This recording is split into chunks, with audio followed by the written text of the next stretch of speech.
Ako po si Christina Esmeralda at ito ang aking kwentong Uplift.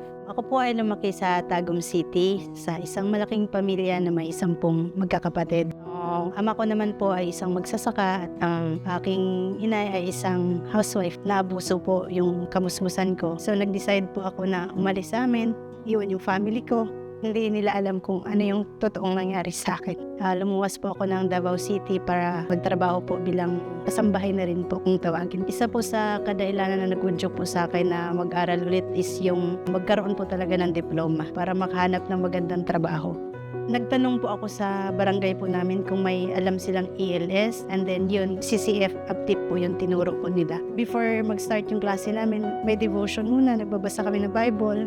Doon ko rin po natutunan na magpatawad kasi pinatawad ako ng Diyos sa lahat ng mga kasalanan na nagawa ko. So, kailangan ko rin magpatawad sa mga tao na kapanakit din po sa akin. Hindi lang ako yung nabago, kundi pati family ko.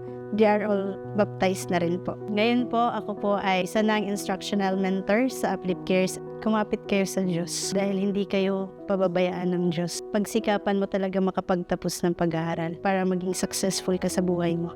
Maraming salamat po sa lahat ng sponsors, donors, Uplift Cares, sa 7 taong suporta niyo po sa akin at sa patuloy na suporta po. Dalangin ko po ay marami pa po kayo matulungan na katulad ko. Maraming salamat po.